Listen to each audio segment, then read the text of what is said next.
email? What does it mean? Communication is the imparting or exchanging of information or The news. single biggest problem in communication is the illusion that it has taken place. Conversation is the oral exchange of sentiments, observations, opinions, or ideas.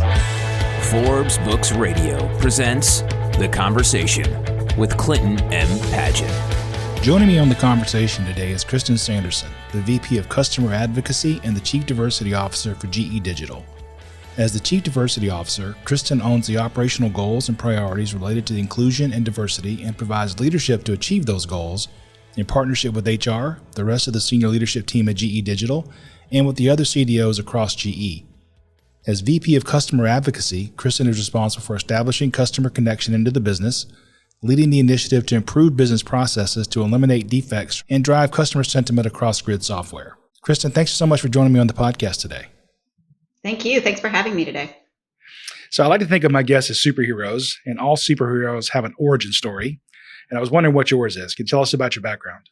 Yes, I actually, my educational background is in computer science and mathematics. And so I started out very technical. I was a software developer working on the systems, in the same industry that I'm in today.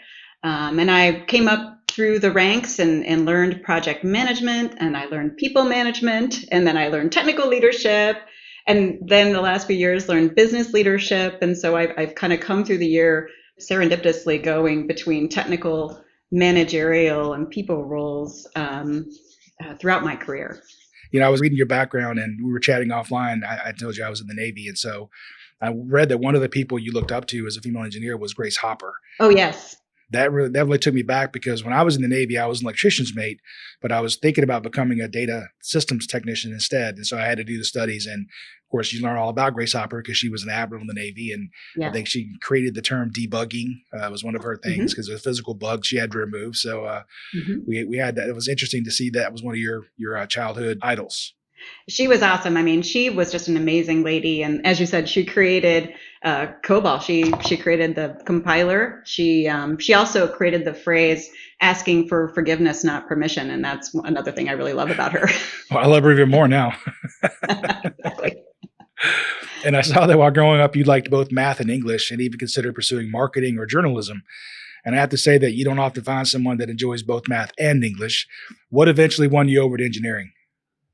You know, I have to give credit to my dad. I was going to major in journalism or marketing, one of those two things. And then when I was a senior in high school, he made me take a programming elective. I learned Visual Basic on a TRS 80 in my senior year in high school and just loved it, really enjoyed it. And then went up to Auburn and changed my major over to computer science, and the rest is history. And actually, interestingly, now that I'm this far along in my career, I have also done journalism and marketing and, you know, all the other things I was interested in. I've woven them in, but started with computer science.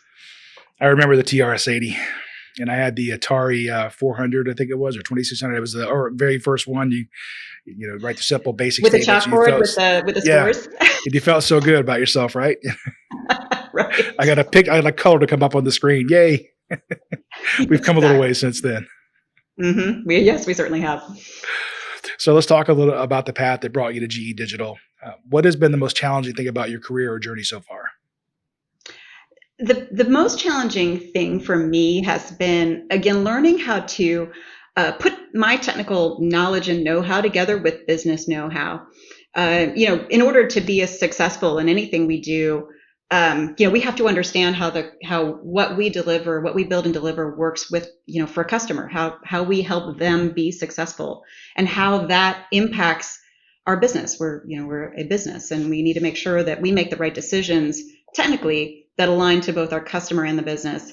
And learning that has, through the years been probably the most challenging thing, but knowing that has probably been one of the major keys to my success.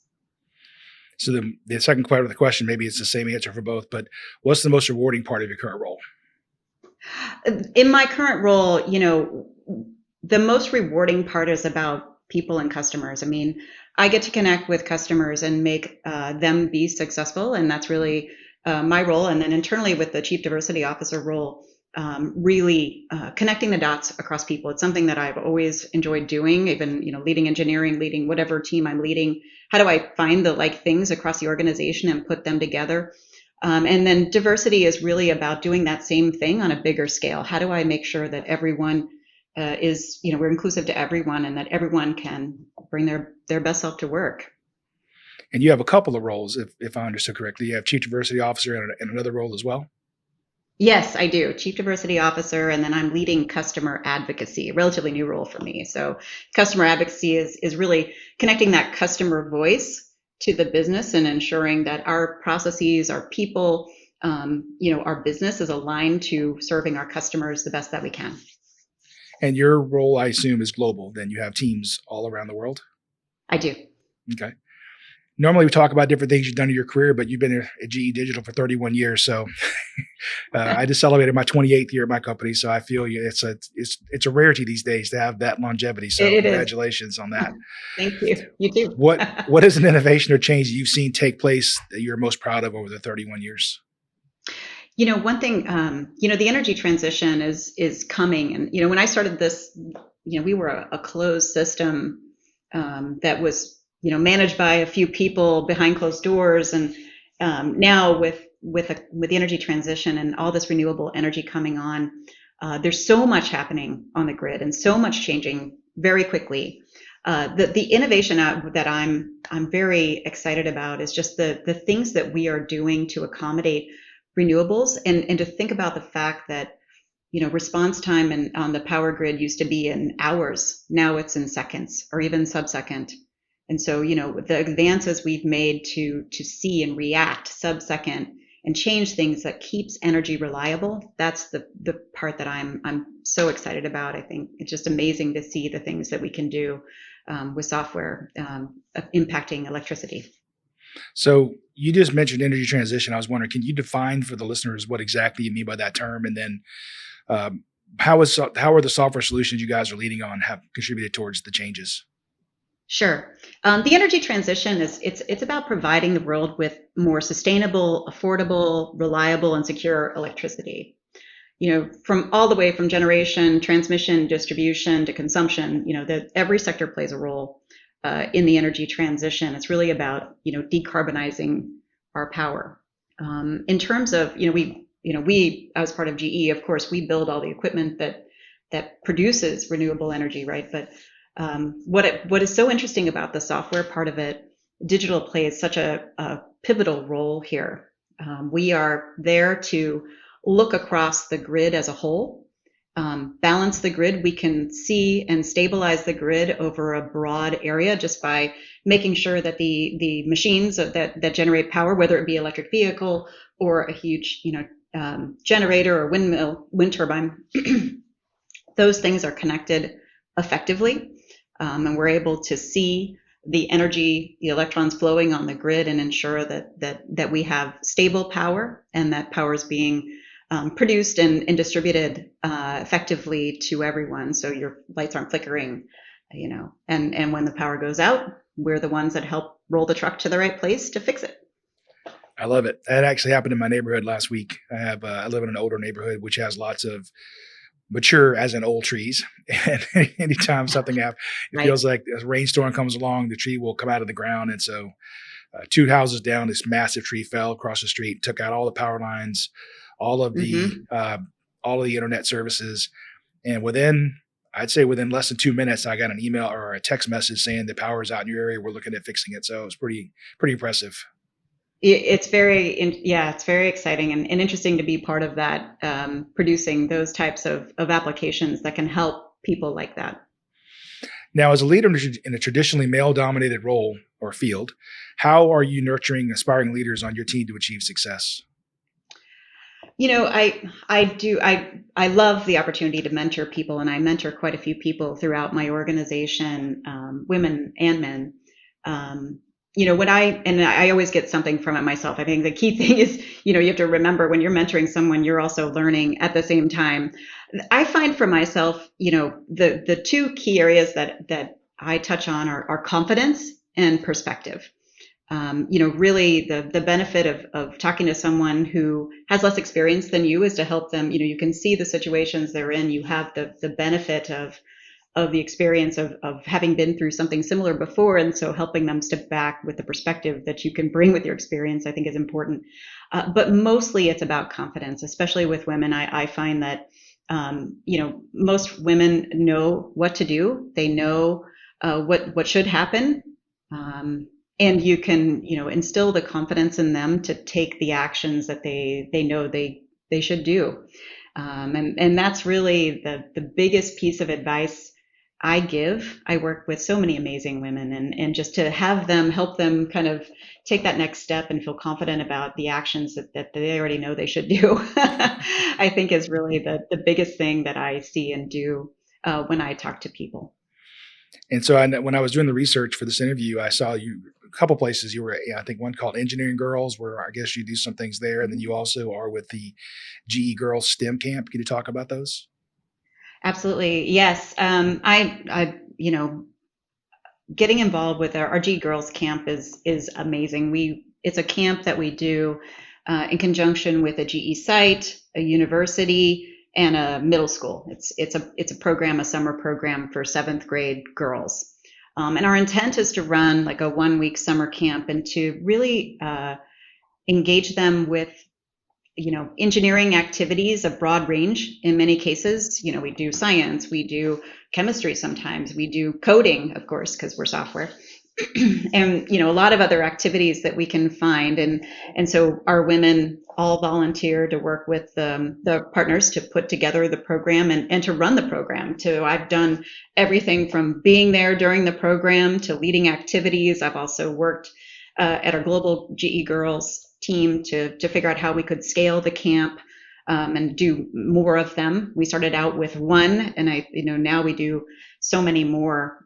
During the pandemic, we had to figure out how to make them be virtual, and so we did that transition as well. So, a lot of things with that, but just so exciting to work with these young women. And the goal really for us is to keep them interested in STEM.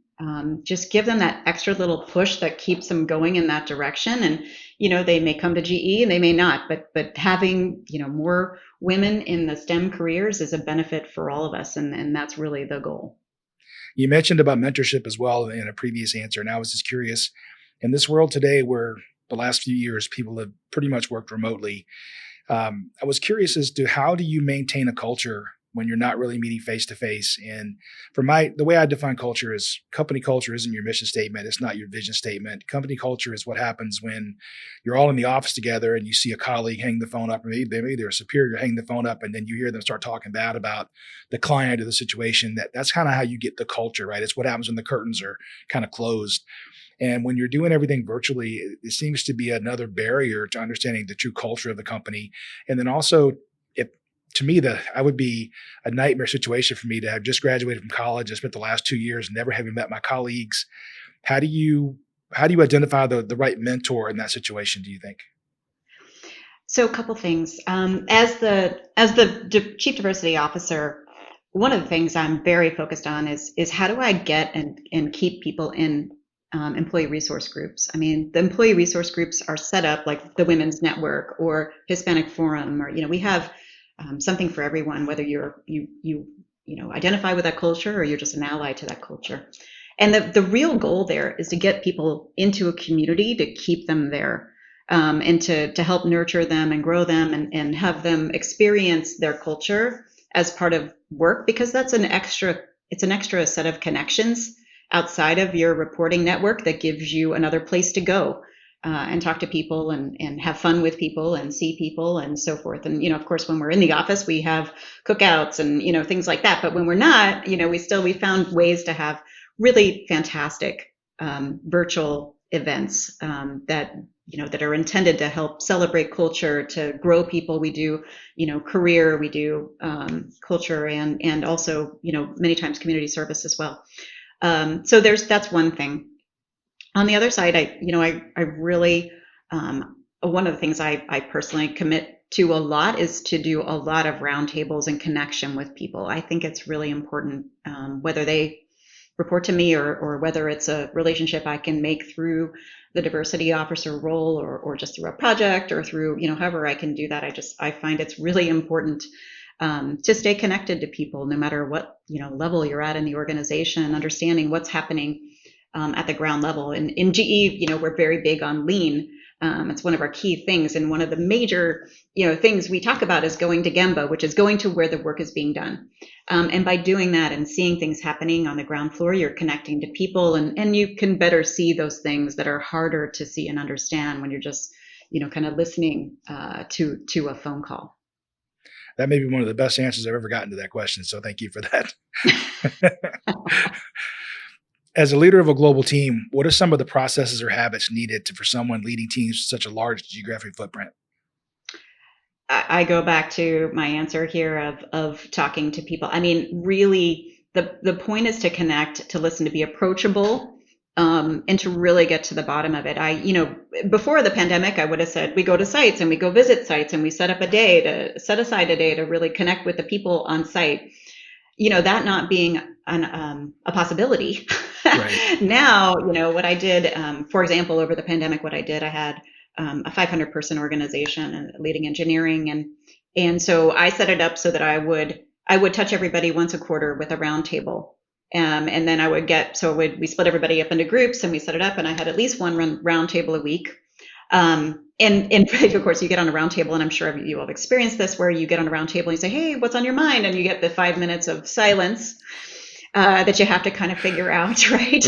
And so I got into a mode of okay, no, wait, we're going to go down, we're going to go, virtually around the table, and I want you to tell me what you're working on and what you're doing, and how things are going. And so that was a really great way to connect to a lot of people throughout the organization, and for a couple things too, not just to hear what are they doing and what are they working on, but it gave me the opportunity as the leader of the organization to connect what they're doing on a daily basis to the goals and objectives of the organization and to the business. It's really hard as an engineer to understand how does my day-to-day work, really impact that, the business or the customers, or, the overall goals. But by being there and talking to them, I could do that in real time.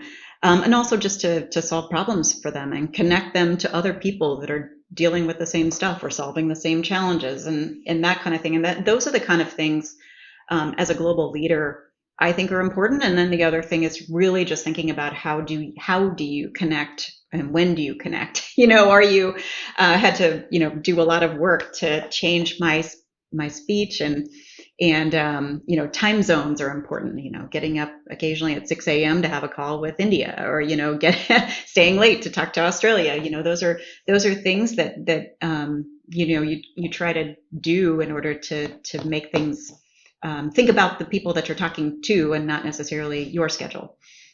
I think that things have gotten better in that regards. I know when I started my career 30 years ago, and I do a lot of global projects as well, it seemed like all the meetings were U.S. time. And then traveling around, the other facilities started to feel like slighted, not as important. And so we quickly started making the decision of let's rotate. And so everybody feels the pain at some point. And I'm actually on one right now with Coca-Cola. And basically we have meetings at 6 a.m. and we have meetings at 10 p.m. And it's just, and everywhere in between, mm-hmm. But you're trying to be inclusive, and it's a shared pain. I can't say that, we're perfect at that. I mean, you try also to put work in a location and let it stay in that location so that they don't have, they can communicate, they don't have it cross time zones so much. It's an ongoing thing, something you always have to think about and work with teams to see, are they set up for success? It's because if you don't get it right, everybody gets really burnt out. Yeah, for sure. I opened this podcast with the quote from George Bernard Shaw that goes, "The single biggest problem with communication is the illusion that it has taken place."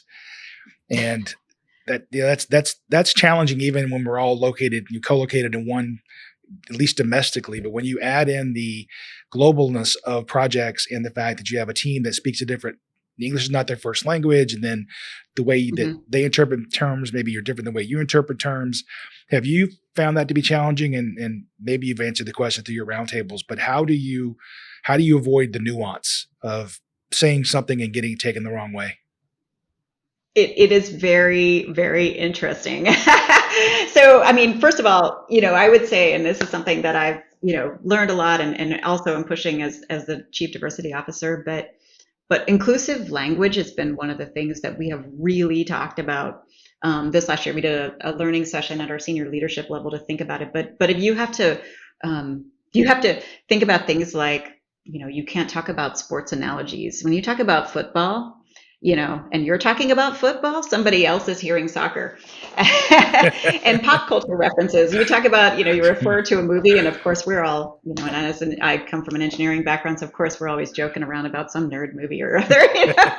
And it doesn't resonate everywhere. And so, really connecting to the global cultures is really thinking about what you're talking about. When you and I, when we were talking prior to this, we were talking about the weather, and talking about how is it cold there? And as I said, in Florida, and cold to me is 70 degrees, when I'm talking to somebody and it's snowing that day, all very relative. It is. Japan is one of my favorite countries outside of the U.S., and I spent quite a bit of time there. And one of my first big projects that I worked on, I was talking to someone, and they were looking at me dead in the eye, nodding their head, and they would go, hi, hi, hi. And so I thought that was like, okay, yes, I understand. And so somebody pulled me aside later. So no. Hi just means I understand you're speaking words. I understand those words. I'm not agreeing with those words. And so you have to learn the nuance. I do also, by the way, I try to have like HR on all my calls too, because either HR or a local leader. And then I do sometimes get the interpretation a little bit after the fact, but at least you get it. And at least then better for next time. But it is definitely, it takes effort. It's a worthwhile effort for sure, but it definitely takes effort to make sure that you're resonating. I had somebody from one of the countries I talked to one time tell me that she's like, maybe you because I love to use words like awesome or amazing, like you can't do that here. By the way, that doesn't come across very well.